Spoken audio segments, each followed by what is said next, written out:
தனுஷ் நடித்து இயக்கும் ராயன் வெற்றி நடை போடுகிறது.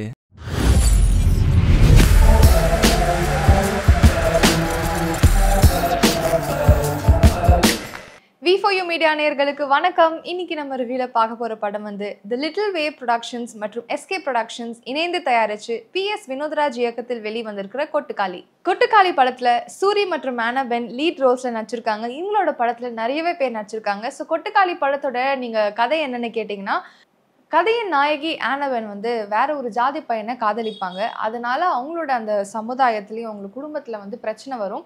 அது போக அவங்கள எதிர்த்து பேசினதுனால அவங்க வந்து ரொம்ப அடமெண்டா மாறிடுவாங்க. அதாவது கொட்டுக்காளி என்ற அந்த டைட்டிலுக்கு அர்த்தமே ஆனபெனோட கேரக்டர் மீனா தான். ஒரு கட்டத்துக்கு அப்புறமா நம்ம கோபமா இருக்கிறப்ப யார்கிட்டயும் பேசாம யார் கூடயும் நம்ம வந்து இன்ட்ராக்ட் பண்ணாம வந்து ரொம்ப ஸ்டபர்னா இருப்போம் இல்லையா? ஸோ அதனால அவங்களுக்கு வந்து பேய் பிடிச்சிருக்கு, எப்படியாச்சும் என் புள்ளைய காப்பாற்றணும் சாமின்னு சொல்லி அம்மா வந்து நிறைய வேண்டுதல்லாம் பண்றாங்க. ஒரு பக்கம் அவங்களோட நாத்தனார் குடும்பத்துல இருக்கிறவங்க எல்லாருமே வந்து சாமி இந்த பொண்ணை வந்து எப்படியாச்சும் சரி பண்ணணும் அப்படி இப்படின்லாம் சொல்லி நிறையவே அந்த ரிச்சுவல்ஸ் எல்லாமே பண்றாங்க. ஸோ ஒரு நாள் வந்து அவங்களோட குலசாமியை போய் சந்திச்சதுக்கு அப்புறமா அந்த பேய் ஓட்டுறவங்க கிட்ட போவாங்க. அதுக்கப்புறம் அங்க படத்தோட கதையே மாறுது. இதுக்கு இடையில வந்து விமன் எம்பவர்மெண்ட் மாதிரி முக்கியமான விஷயத்த ரொம்ப சட்டிலா சொல்லியிருக்காரு நம்ம இயக்குனர் PS வினோத்ராஜ். ஒரு நகைச்சுவை நடிகரா தன்னுடைய கரியரை ஆரம்பிச்சு நம்ம எல்லார் மனசுல வந்து நீங்காத இடம் பிடிச்சு சூரி வந்து இப்போ ஒரு கதை நாயகனா மாறினதுக்கு அப்புறமா அவர் சூஸ் பண்ற ஸ்கிரிப்ட்ஸா இருக்கட்டும், இல்லைன்னா அவர் போர்ட்ரே பண்ற கேரக்டர்ஸ் வந்து பயங்கரமா இருக்கு. விடுதலையில வந்து அந்த சூரி 2.0 அது வந்து இப்போ அப்படியே தொடர்ந்து வந்து கருடன்ல ஒரு பவர் பேக் பர்ஃபார்மன்ஸ் கொடுத்தாரு. அது தொடர்ந்து இப்போ வந்து கொட்டுக்காளியில அவரோட அந்த கேரக்டர் வந்து ஆரம்பத்துல ரொம்ப அமைதியாவே அப்படியே டிராவல் ஆயிட்டே இருக்கும். அந்த இன்டர்வல் வந்து ஒரு சம்பவம் நடக்குங்க. அதுல வந்து அவரோட அந்த பெர்ஃபார்மன்ஸ் அவ்வளவு நேச்சுரலா இருக்கும். கண்டிப்பா வந்து அவர் மாதிரி நம்ம நிறைய ஆளுங்க வந்து நம்ம கிராமத்துல வந்து பார்த்திருப்போம். சின்ன சின்ன விஷயத்துக்கு வந்து ஆக்ரோஷப்பட்டு அந்த சண்டை போடுறது, இல்லைன்னா அடிக்கிறது, அதுவும் பொம்பளை மேல கை நீட்டலாமா அப்படின்னு நம்ம எல்லாம் கேட்போம். அதெல்லாம் அவருக்கு பொம்பளை ஆம்பளைலாம் ஒன்றும் இல்லை, கோபம் வந்தா யார் வேணாலும் வந்து வெட்டி சாய்ப்பாரு, அந்த மாதிரி ஒரு ஆளு. ஸோ அந்த ஒரு இன்டர்வல் பிளாக்ல வர அவரோட அந்த நேச்சுரல் அந்த ஒரு பெர்ஃபார்மன்ஸ் வந்து பார்க்கறதுக்கே ரொம்ப நல்லா இருந்தது. அதுக்கப்புறம் வந்து அடிக்கடி வந்து குறுகுருவா அப்படியே பார்த்துட்டே இருப்பாரு. இந்த மாதிரி அந்த கேரக்டருக்கு எழுதியிருக்கிற அந்த ஒரு கேரக்டர் ஆர்க்க ரொம்ப அழகாவே கேரி பண்ணியிருக்காரு சூரி. அதுக்கப்புறம் பார்த்தீங்கன்னா படம் முடிகிறப்பதான் அவருக்கு வந்து ஒரு சின்ன ரியலைசேஷன் வந்து ரிஃப்ளெக்ட் ஆகும் அவரோட முகத்துல. ஆரம்பத்துல எப்படி இருந்த அந்த கேரக்டர் வந்து ஃபைனலா எப்படி மாறுறாரு, அந்த டிஃப்ரென்சஸ்லாம் அவரோட அந்த கேரக்டர் மூலமா ரொம்ப நல்லாவே கொண்டு வந்திருந்தாரு. அதுக்கப்புறம் பார்த்தீங்கன்னா கதையின் நாயகி ஆனபென் தமிழ் சினிமாவுக்கு கொட்டுக்காளி படத்து மூலமா ஒரு ஹீரோயினா அறிமுகமாயிருக்காங்க. இதுக்கு முன்னாடி வந்து அவங்க பண்ணியிருக்கிற நிறைய மலையாளம் படங்களை வந்து மலையாளம் சினிமா ஆடியன்ஸ் அண்ட் மற்ற ஆடியன்ஸ்க்கு வந்து நீங்க தான் ஒரு இடம் பிடிச்சிருந்தாங்க. அது வந்து கும்பலங்கி நைட்ஸா இருக்கட்டும், ஹெலன், கப்பெல்லா, சாராஸ் அண்ட் இப்போ ரீசெண்டாக வந்து கல்கியில கூட ஒரு சின்ன போர்ஷன் பண்ணியிருந்தா கூட பயங்கரமா பண்ணியிருந்தாங்க. ஸோ இந்த படத்து மூலமா வந்து தமிழ் சினிமா ரசிகர்களையும் கவர்ந்திருக்காங்கன்னு சொல்லலாம். ஃபார் த ஃபர்ஸ்ட் டைம் நிறைய டைலாக்ஸ், ஐ மீன் நிறைய இல்லை, டைலாக்ஸே இல்லை, ஒரே ஒரு லைன் பேசுவாங்க, அதுவும் படத்தோட ஃபினிஷிங்ல தான். ஸோ டைலாக்ஸே பேசாம ஒருத்தரால எப்படி நடிக்க முடியும்னு she does not play a mute girl. அவங்களோட கேரக்டரே பார்த்தீங்கன்னா ஒரு விஷயத்தால ரொம்ப பிடிவாதமா மாறிடுவாங்க. ஸோ அந்த பிடிவாதத்தோட கோபம், ஏக்கம், துக்கம், இந்த மாதிரி நிறைய இமோஷன்ஸ் வந்து அந்த கண்களாலேயே அவங்க வந்து ரொம்ப நல்லா டெபிக் பண்ணியிருந்தாங்க. சில இடங்கள்ல வந்து ரொம்ப நக்கலா வந்து சிரிக்கிறது, இல்லை இப்படியே முறிச்சு பார்க்கறது, இந்த மாதிரி நிறைய இடங்கள்ல ஆனபென் அவங்களோட ஃபேஷியல் எக்ஸ்பிரஷன்ஸை ரொம்ப நல்லா யூட்டிலைஸ் பண்ணியிருக்காங்க. அதுக்கப்புறம் அவங்களோட கேரக்டர் பேசாமலே நிறைய விஷயங்கள் கன்வே பண்ணுச்சு. அண்ட் அவங்களுக்கும் அந்த கோழிக்கு இடையில இருக்கிற சிமிலாரிட்டிஸ் அண்ட் அந்த மோட்டிவ் வந்து கம்பேரிசன் பண்ணி நம்மளுக்கு ஸ்கிரீன்ல காட்டுறப்பெல்லாம் ரொம்ப நல்ல செலெக்ஷன் பண்ணியிருக்காங்க. அடுத்ததா படத்துல நிறைய பேர் சின்ன சின்ன கேரக்டர்ஸ் பண்ணியிருந்தாங்க. அதாவது அண்ணனா, அண்ணியா, நாத்தனாரா, இந்த மாதிரி நிறைய கேரக்டர்ஸ் எல்லாருமே அவ்வளோ யதார்த்தமா நேச்சுரலான ஒரு பெர்ஃபார்மன்ஸ் கொடுத்துருந்தாங்க.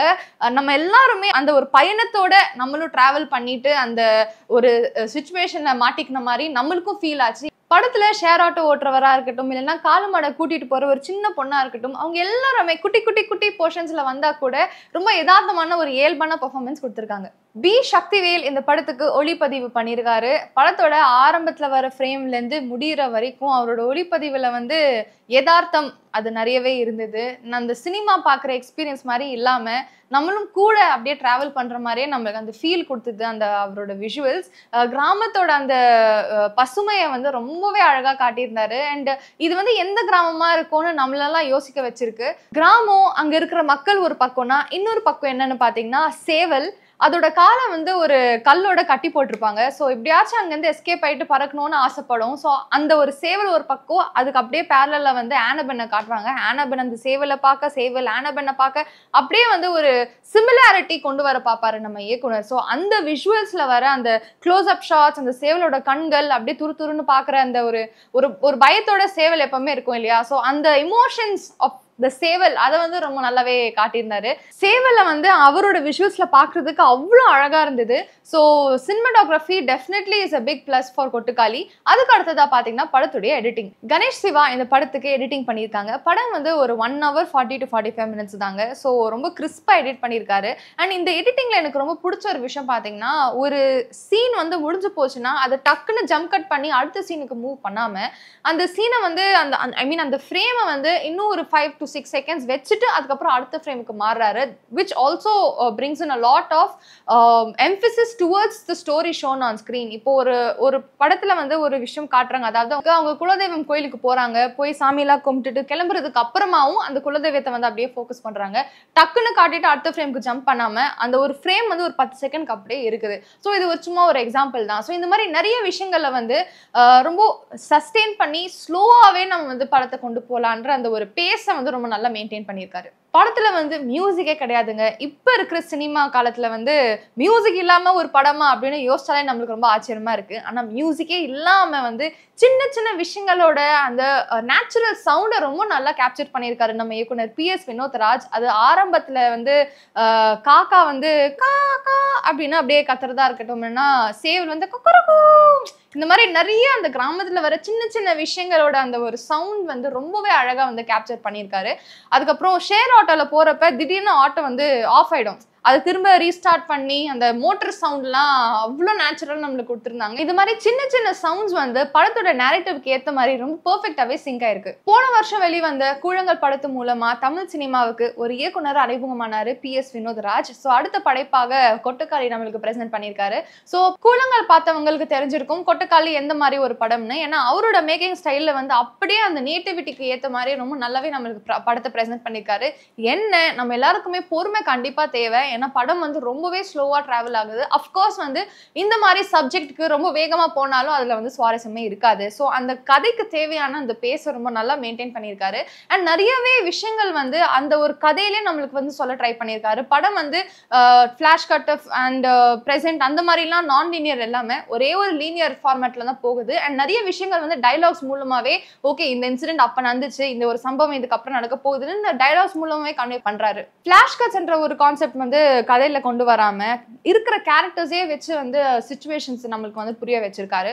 ஸோ ஆரம்பத்துல மூவ் ஆகுற அந்த கதை வந்து எப்படி போய் முடியுது and on a concluding note ஒரு ரொம்ப நல்ல ஸ்ட்ராங் மெசேஜ் நம்மளுக்கு சொல்ல ட்ரை பண்ணியிருக்காரு. படம் வந்து திடீர்னு முடிஞ்சதுக்கு அப்புறமா என்னடா அதுக்குள்ள முடிச்சுட்டாங்கன்னு நம்மளுக்கு தோணும். பட் அவர் சொல்ல வந்த கருத்தை வந்து அப்படி சொல்லிட்டாரு. அவரு நிறைய காம்ப்ளிகேஷன்ஸ்லாம் இல்லாம ஒரு பர்டிகுலர் ஒரு விஷயம் நடக்குது, நம்ம வந்து பிளைண்டா அப்படியே வந்து அந்த விஷயத்தை நம்ம நம்புறோம். ஸோ அதெல்லாம் நம்ப கூடாது, சூப்பர்ஸ்டிஷியஸா இருக்கக்கூடாது, ரிலீஜியஸா இருக்கலாம். ஆனா சூப்பர்ஸ்டிஷனுக்கும் ரிலிஜனுக்கும் ஒரு லைன் இருக்கு. அந்த லைன் ரொம்ப டெலிகேட்டான ஒரு லைன். அது கொஞ்சம் கூட ஸ்லைட்டா மிஸ் பண்ணா நம்ம வந்து சூப்பர்ஸ்டிஷியஸா மாறிடுவோம். ஸோ இந்த மாதிரி நிறைய இடங்கள்ல வந்து பெண்களுக்கான முக்கியத்துவம் அண்ட் அவங்களுக்கு ஒரு தனித்துவமான ஒரு வாழ்க்கை இருக்கு, அதை வந்து நம்ம மதிக்க கத்துக்கணும். அண்ட் என்னைக்குமே பெண்களுக்கான அந்த ஒரு தாட் ப்ராசஸ் என்னவா இருக்கு, அவங்க வாழ்க்கையில என்ன விரும்புறாங்க, இந்த மாதிரி நிறைய விஷயங்கள் அவங்களோட அந்த ஒரு சின்ன உரையாடலோட நம்மளுக்கு வந்து தெரிஞ்சுக்கணும். அது போக வந்து இப்போ நம்ம அங்காளி பங்காளிக்கு இடையில இருக்க அந்த சண்டைகள் பிரச்சனைகள் யூஸ்வலா அந்த ரிலேட்டிவ்ஸ்க்கு இடையில வந்து நம்மளுக்கு பெருசா வந்து ஈடுபாடு இல்லாம போகும் இல்லையா? ஸோ எதனால அது அப்படி ஆகுது, அது எப்படி நம்ம சரிப்படுத்தலாம், இந்த மாதிரி நிறைய விஷயங்கள் வந்து நம்மளுக்கு படத்து மூலமா சொல்ல வந்திருக்காரு. ஜாதி என்ற ஒரு சென்சிட்டிவான டாபிக் நிறைய படங்களை வந்து திணிக்கிற மாதிரி சொல்லியிருப்பாங்க. ஆனா இந்த படத்துல அது வெறும் ஒரு அண்டர்லைனிங் பிளாட்டா மட்டும் வச்சுட்டு அதை சுத்தி நடக்கிற மற்ற விஷயங்களை பத்தி நம்மளுக்கு ஃபோக்கஸ் பண்ணி கொடுத்திருக்காரு இயக்குனர் PS Vinothraj. Mainstream cinema பாக்குறவங்களுக்கு இந்த படம் எந்த அளவுக்கு வந்து பிடிக்கும்னு தெரியல. பட் கண்டிப்பா இதை வந்து ஒரு படம், ஒரு நல்ல ஒரு ஆர்ட் ஃபில்மா பார்த்தா அவங்க எல்லாருக்குமே பிடிக்கும். And of course I have to give credits to the producers and Sivakarthikeyan வந்து ரொம்ப ஒரு நல்ல ஒரு முடிவு வந்து இந்த படத்தை வந்து ப்ரொடியூஸ் பண்ணணும்னு அப்படின்னு எடுத்திருக்காரு. இந்த கதை மேல ஒரு நம்பிக்கையை வச்சு நம்ம மக்கள் வந்து இந்த மாதிரி படங்களும் பார்த்து சப்போர்ட் பண்ணணுன்ற அந்த ஒரு தாட்டோட வந்து சிவகார்த்திகேயன் அண்ட் டீம் வந்து இந்த படத்தை நம்மளுக்கு ப்ரொடியூஸ் பண்ணி கொடுத்துருக்காங்க. உலகமெங்கும் நடக்கிற நிறைய ஃபிலிம் ஃபெஸ்டிவல்ஸ்ல இந்த படம் போயிட்டு வந்திருக்கு, நிறைய பாராட்டுகளும் வாங்கியிருக்கு. ஸோ இந்த வாரம் இந்த படம் வந்து தியேட்டர்ஸ்ல வெளி வந்திருக்கு. So to watch this film in cinemas with your family and friends and say no to piracy. உங்களுக்கு என்னோட ரிவ்யூ பிடிச்சிருக்குன்னா இந்த வீடியோவை லைக் பண்ணி V4U மீடியா யூடியூப் சேனலை சப்ஸ்கிரைப் பண்ணுங்க. உங்க எல்லாரும் மீண்டும் இன்னொரு நல்ல ரிவ்யூ சந்திக்கும் வரை, this is Paras Riyaz signing off for V4U media. Bye bye.